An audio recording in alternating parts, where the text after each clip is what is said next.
Hey, bonjour à tous, j'espère que vous allez bien, je suis ravie de vous retrouver pour la vidéo du jour. Alors aujourd'hui on se retrouve pour une vidéo 103 livres, 52 semaines, avec le livre de Ryan Holiday, The Obstacle is the Way. Ouais, je crois que vous voyez bien, The Obstacle is the Way. Alors ce livre en fait je l'ai découvert en écoutant un podcast de Tim Ferriss qui parlait donc du stoïcisme. Et en fait il expliquait que c'était vraiment un principe de vie qu'il avait adopté finalement de se servir de ces obstacles sur son chemin pour vraiment avancer en fait et en faire finalement des alliés plutôt que de s'apitoyer sur son sort. Et du coup, il recommandait justement ce livre de Ryan Holiday qui expliquait vraiment, qui vulgarise en fait cette pensée qui a été énormément mise en avant par Épictète, par Marc Aurèle, qui sont donc des philosophes, des penseurs. Marc Aurèle était un empereur romain et qui était connu vraiment pour sa sagesse en fait. Et le but, le principe du stoïcisme en fait, c'est vraiment de se déjà d'une part de faire de l'adversité une force et d'autre part de savoir finalement gérer ses émotions pour qu'elles puissent nous servir.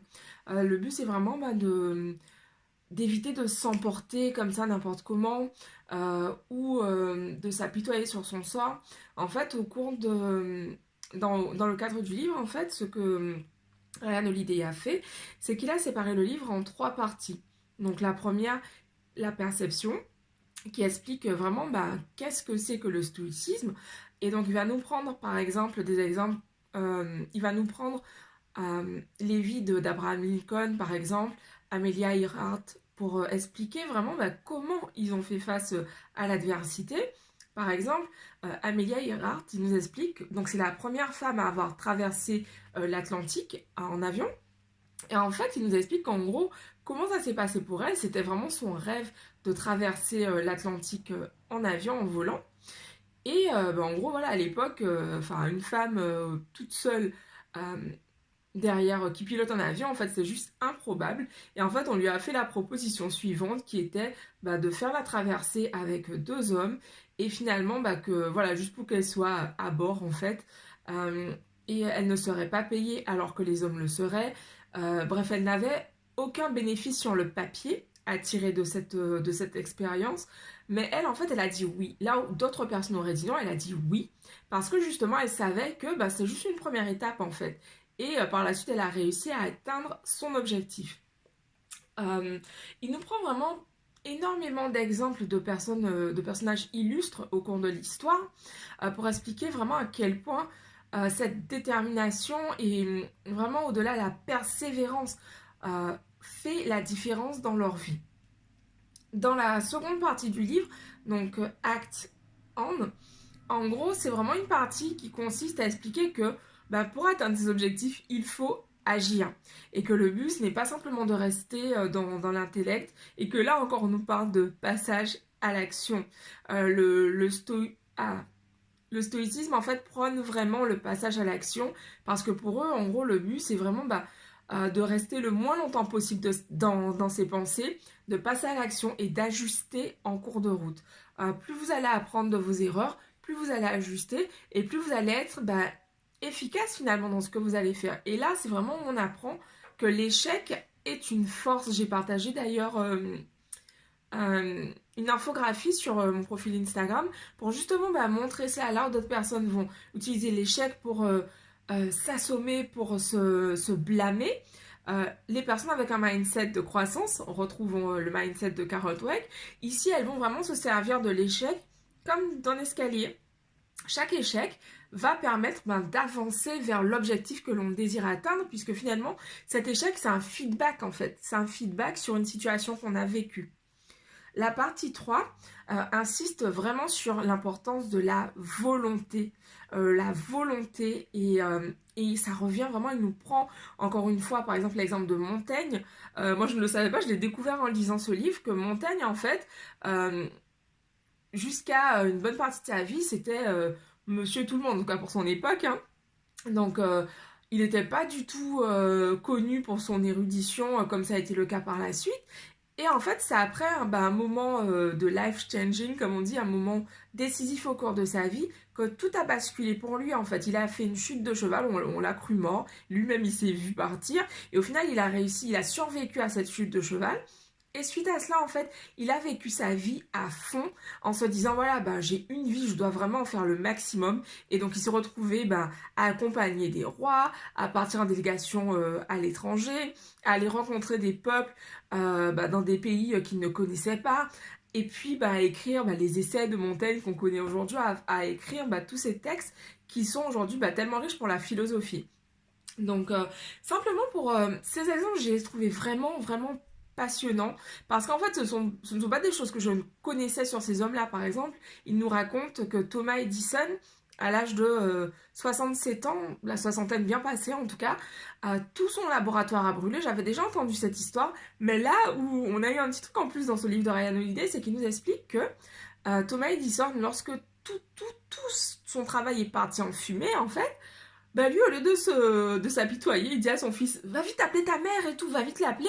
Elle ne verra jamais, et dis-lui de venir avec ses amis, elle ne verra jamais des flammes de cette couleur, parce que vu que le laboratoire brûlait avec les produits, donc ça faisait vraiment des flammes particulières, et donc il appelait sa femme pour qu'elle puisse voir ça une fois dans sa vie. Et là, finalement, on nous explique que, oui, dans le stoïcisme permet cette force, en fait, instille cette force dans chacun parce qu'au final, on ne s'apitoie pas sur son sort. Quelque chose se produit, c'est pour pouvoir rebondir, pour pouvoir s'en servir pour avancer vers nos objectifs. Et Edison l'illustre vraiment très bien puisque à la suite de cet incendie, il a en fait, au bout de 3 semaines, il avait reconstruit son usine, son laboratoire. Et l'année qui a suivi l'incendie de son laboratoire a été une de ses plus grosses années. Il n'avait jamais atteint un tel chiffre d'affaires avant d'avoir cet incendie. Donc vous voyez comme quoi l'adversité, et on nous dit vraiment, Ryan Holiday explique vraiment que peu importe ce qu'on est amené à vivre, il faut s'en servir pour pouvoir vraiment avancer en fait. Et justement dans cette partie sur le vouloir, il nous parle justement de cette peur de la mort. De cette peur de la mort qui empêche finalement beaucoup de gens de vivre parce qu'ils ont tellement peur de mourir, qui s'empêchent de vivre tout simplement. Et c'est vrai que j'ai trouvé ça intéressant d'avoir tous ces exemples de personnalités hyper connues comme Theodore Roosevelt, je ne le savais pas. Il était asthmatique en fait quand il était enfant, à tel point que qu'il pouvait rester alité pendant des semaines. Et en gros, son père lui a dit « Ok, là tu dois décider maintenant, donc le will, la volonté, tu dois décider que tu y vas, quoi, que tu fais tout pour être en meilleure santé, donc faire des exercices pour petit à petit acquérir une meilleure santé. Et au bout de, à la vingtaine, c'était fini pour Theodore Roosevelt, plus de crise d'asthme en tout cas. Donc il avait vraiment réussi, avec le pouvoir de l'esprit, à transformer son corps. Et en gros, finalement, Ryan Holiday, il nous explique que une fois qu'on a découvert lui, finalement, il nous invite à découvrir toutes ses pensées, notamment celle de Marc Aurèle. Il nous explique à quel point les leaders de ce monde, en fait, se sont vraiment appropriés cette pensée et qui passent leur temps à lire et à relire les pensées de ces philosophes, de l'Antiquité, en fait. Et j'ai trouvé ça vraiment passionnant. Donc j'avais déjà mis Marc Aurèle dans la liste des lectures que je vais vous proposer. Mais du coup, oui, ça confirme encore plus mon envie de lire ce livre. Donc voilà, mais je vous conseille, je vous recommande ce livre. Moi, je l'ai lu en anglais. Je ne crois pas qu'il soit disponible en français. Mais vraiment, si vous souhaitez développer votre anglais, encore une fois, utilisez une tablette, mettez-vous à la Kindle en fait. Parce que vraiment, je trouve ça top de pouvoir lire justement en anglais. Ça permet vraiment de développer son vocabulaire. Dans ce livre, j'ai appris énormément de mots, d'autant plus que le dictionnaire, en fait, quand vous cliquez sur un mot, vous avez directement la signification du mot, donc en anglais, puisque le livre est en anglais, mais en fait, ça vous permet vraiment d'enrichir votre vocabulaire. Donc moi, je fais vraiment d'une pierre deux coups avec ce challenge. Je me suis mis comme défi de lire principalement en version originale les livres qui étaient écrits en anglais et à part ceux que j'avais déjà en version française. Mais voilà, j'ai vraiment envie de faire à fond ce défi de lire en anglais parce que tout simplement, je vais apprendre encore d'autres mots, je vais enrichir mon vocabulaire. Et puis, outre le fait d'énormément apprendre, euh, comme par exemple aujourd'hui avec le stoïcisme. Donc, je vous invite à lire ce livre. Il était moins évident à lire que les précédents.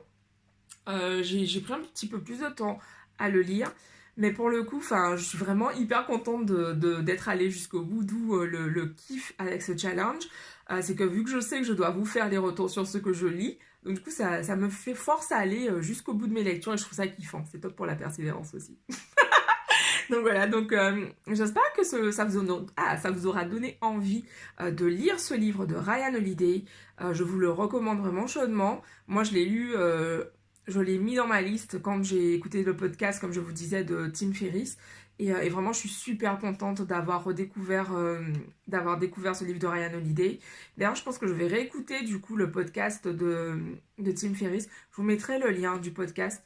Parce que je pense qu'à la lumière de ce que j'ai lu, je comprendrai d'autant mieux ce qu'expliquait Tim Ferriss dans son podcast. Donc voilà, donc je vous embrasse, je vous souhaite une excellente journée et je vous rappelle qu'en ce moment, il y a le calendrier de l'Avent sur Instagram avec des jours de cadeaux quoi, jusqu'au 25, donc profitez-en. Jusqu'au 24 du coup, ouais, c'est ça. Jusqu'au 24, profitez-en et puis je vous embrasse, je vous dis rendez-vous demain pour une nouvelle vidéo. Ciao!